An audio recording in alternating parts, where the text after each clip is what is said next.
I mean, Tucker Carlson, I'm like, I don't even know what to make of that. Like, is he serious? Is he tongue in cheek?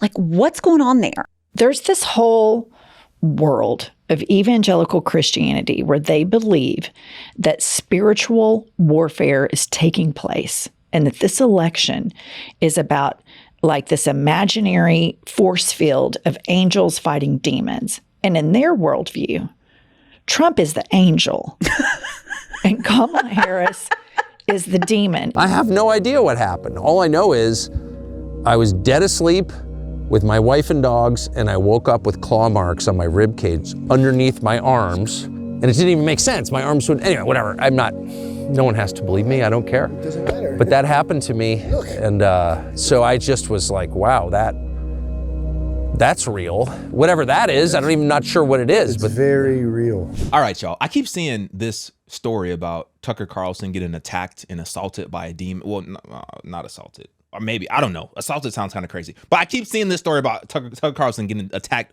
by a demon in his sleep. He's got claw marks on his body, all this type of stuff. So obviously, I want to check it out. I want to watch it and see what he's talking about. But as I was looking for it, I saw this thumbnail and this title, and it completely caught my attention. I've never seen this podcast in my life. I don't know why it says I watched it. I haven't watched this yet. But it says, are these religious nut jobs dead serious? Demonic encounters, ? I have to watch this video. Y'all caught my attention. I've never seen your podcast in my life, but y'all caught my attention with this one. I'm going to watch it. So we're going to watch this first. And who knows? Maybe we get through the whole video. Maybe we don't. But then we're going to watch Tucker's testimony about the demon encounter because I'm very curious to see what happened. But first things first, let's watch this from the I've Had It podcast. Obviously, they are supporters of Harris with her sweatshirt, Harris Waltz. Why y'all texting me while I'm trying to do a video? Yo, this is crazy. Okay, let's just get into the video. Everything was bloody. And this is a man who is BFFs with not only Donald Trump, but also Vladimir Putin. And this Christian nationalist component of MAGA is really the most terrifying part of it. Oh, I completely agree. I mean, Tucker Carlson, I'm like, I don't even know what to make of that. Like, is he serious? Is he tongue in cheek?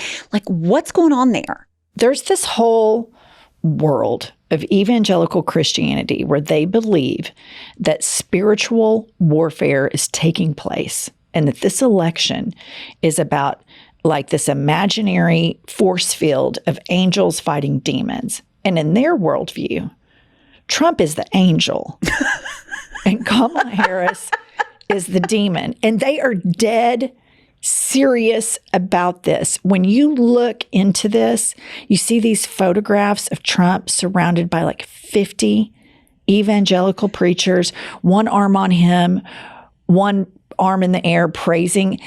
These people are completely divorced from reality. And this is the epicenter of the MAGA cult, in my opinion.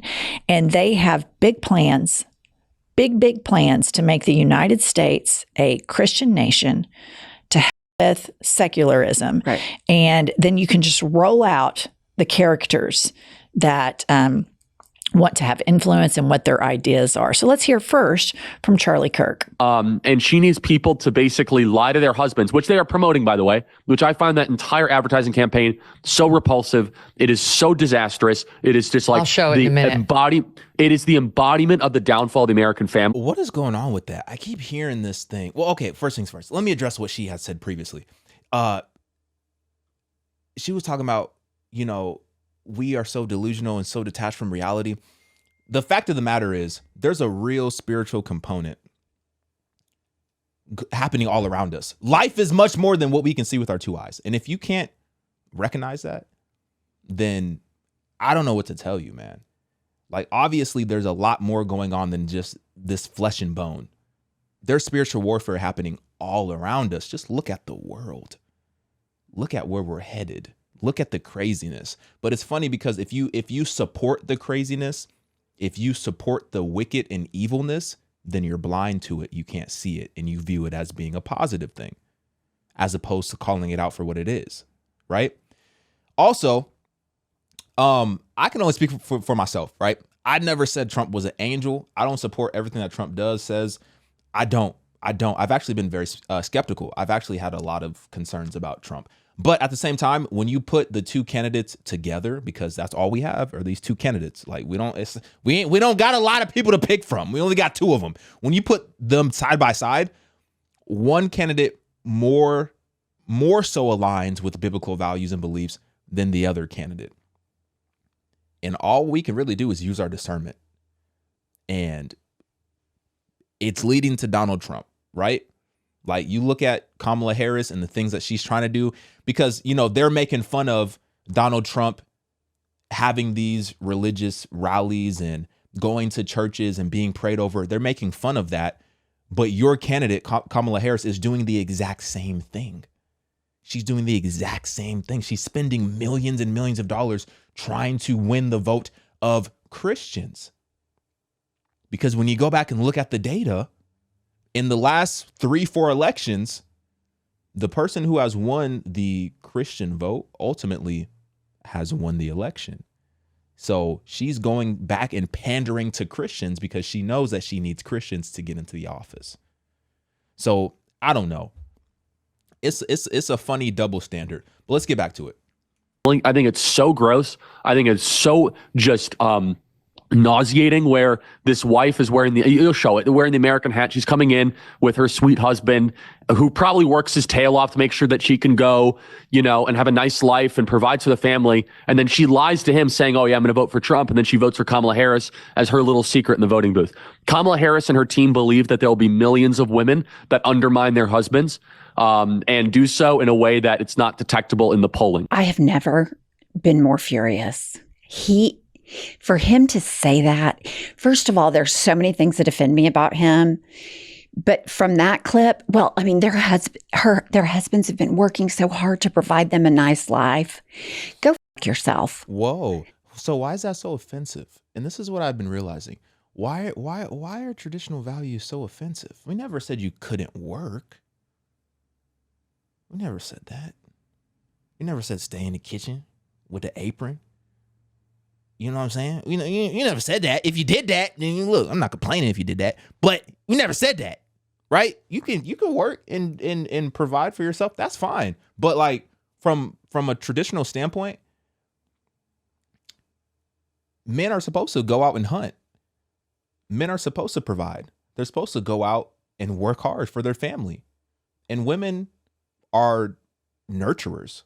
They have this beautiful gift to literally grow life inside of them and bring life into this world. Right? So like that's a traditional mindset. Man provides, women raise the children, take care of the children, love and nurture the children. And of course, those two roles intersect, right? But to get offended at the fact that he said like, yo, he probably work hard to like, I don't understand why that's so offensive, but I don't even understand why they would make that ad in the first place. Cause I saw that ad yesterday on TV and it was crazy. It's like, bro, the wife goes into the booth, her finger goes to Trump and then it goes to Kamala and then she comes out all happy. And the husband is like, who'd you vote for? You make the right decision. And she was like, sure did, honey. And then she looks at her friend and it's like, they both like giggling and laughing. It's like, bro, this is, Kamala's campaign, like they're trying to appeal to women so much. It's like you're making women look weak. You don't think that she could just stand up and say like, hey, I don't want to vote for Trump. I want to vote for Kamala. You think that she has to go behind her husband's back to vote for Kamala? Like she has no backbone, like she has no say, like she has no opinion. Like this is your candidate. I don't know. Actually, women have jobs. Women have agency. Women are able to make their own decisions. And why do you think it's okay that the woman in a marriage has to vote for the man in the marriage? Maybe the man in the marriage should follow the woman in the marriage. But we all know it's because women are supposed to submit because of the Bible. Yak, yak, yak, yak, yak. Go f- yourself. I just crack up that he's so outraged. He's so mad by that ad. Like, he's not outraged by any of the shit that Trump has said or done. None of it. But that ad, he just thinks it's so gross. He's so repulsed. He is. I don't really want to watch this, but like I'm so drawn to it. I don't know. It's so interesting to see opposing opinions. It's very interesting. So I'm gonna keep watching. Beside himself, wah, wah, wah, to Megyn Kelly. And I'm just like, that is what pisses you off? That a woman could have agency and walk in with her own brain and vote for him? Okay, but if she's going to have agency and walk in with her own brain, why do you have to conceal that information from your husband? You're making the woman look weak. Just be out and open about your views and your beliefs and say, it's almost as if like you can't have a disagreement. So like, are you painting the husband to be this abusive figure? That's essentially what they're trying to do. They're trying to paint the husband, the men, to be these abusive, controlling figures. And then you're going to use the Bible to say, well, the Bible says submit, so that must be a negative thing. Like, y'all, come on. Whoever the fuck she wants to. And here's the deal, Charlie Kirk. She's probably tired of fucking her husband. Yes. And she's... Oh my gosh. These women are crazy. These women are crazy, bruh. Why don't she just leave then? If you tired of sleeping with your husband, from your definition, why don't y'all, from your worldview, if you're tired of sleeping with your husband, then why don't you just leave? If that's all the relationship is reduced down to is your, sexual pleasure, then why don't you just leave? Like, I don't want to... Had it. And maybe she knows that he, stays up all night with a jar of Vaseline beaten off all the time, and she's sick of it. Okay. And she knows that if he knocks somebody up, she wants to make sure she's staying with him because, hey, life's hard. Getting a divorce is messy, but she wants to make sure that everybody has choices at the end of that. So I just, this whole Christian nationalist shit and the attack, they start with the immigrants, gays. This is spiritual warfare. So they're saying that spiritual warfare doesn't exist. You are actively participating in what you believe does not even exist. But you can't even see it. You are operating for the other side. You can't even see it. From a spiritual standpoint, you are. Because the Bible is good. God is good. It's the only good thing that we have. And if we take the only good thing that we have and perceive him to be evil and wicked, then we're going down a path of destruction. That's it. That's the only path. That's the only path. Because if you can't open your eyes and see that God is good, then you're not going to be able to recognize good in anything. You're always going to be deceived. You're always going to go down a path of deception. Always. And then now it's full-blown assault on women. And it has been for quite some time, but you can take your foot off the gas with that because they throw up their attacks in so many different groups. But let's listen to, next up, we have another Trump Christian activist. If you're following Satan... I don't know who this guy is. I'm not going to listen to that. Hold on.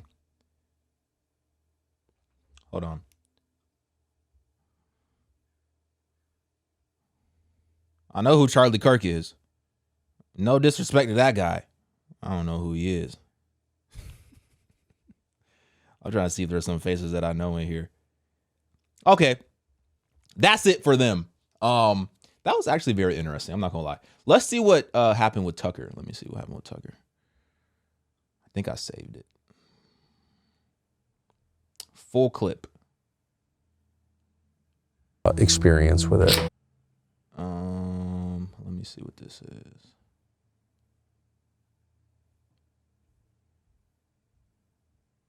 Is this it?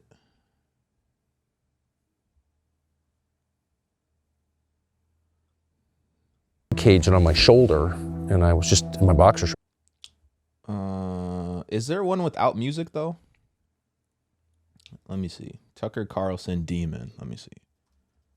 Tucker Carlson demon.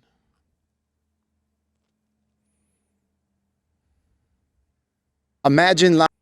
No. Stop. I hate when they just autoplay stuff. No. Gosh. Clinton. What is The next morning, I woke up and I thought that was the weirdest dream I've ever had. And then I saw blood on my sheets and I realized that was not a dream at all. Hold on. The next morning, I want to see. Okay, I guess that's it. Did he get?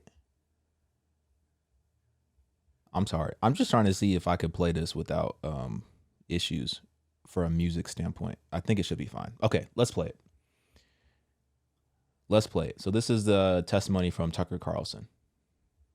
Do you think the presence of evil is kickstarting people to wonder about the good? that's what happened to me.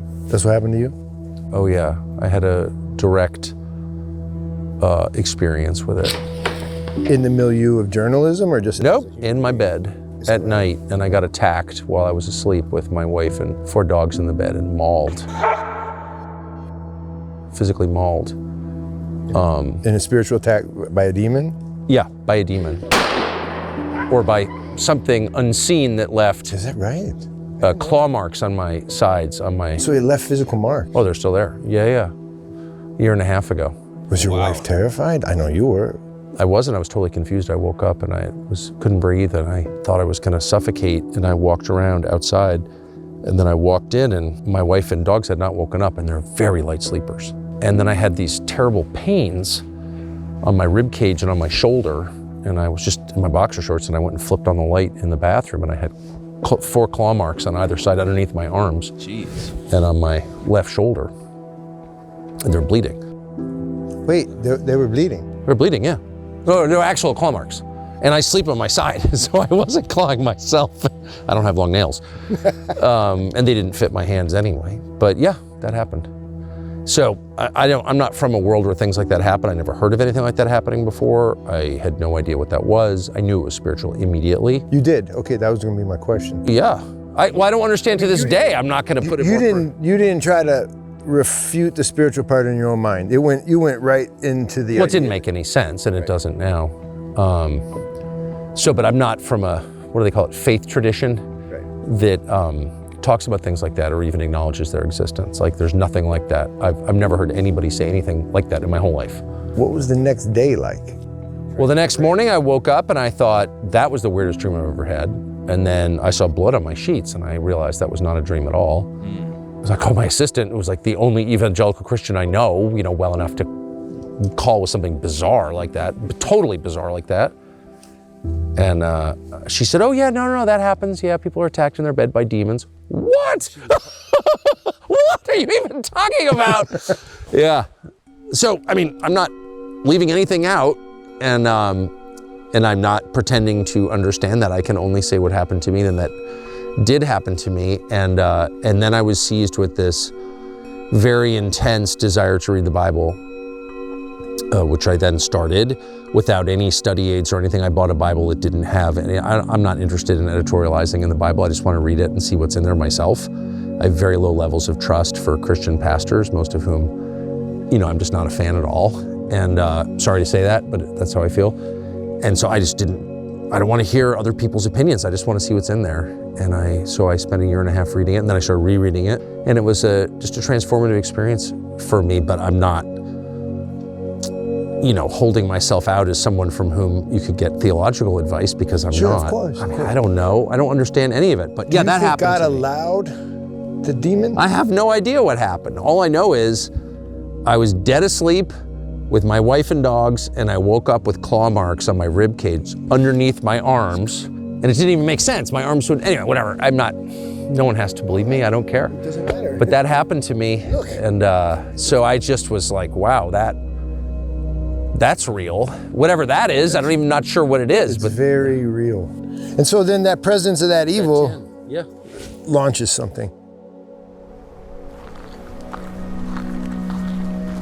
Bro, I like what he said in terms of this is what happened to me. Like, if you don't believe it, whatever. This is what happened to me.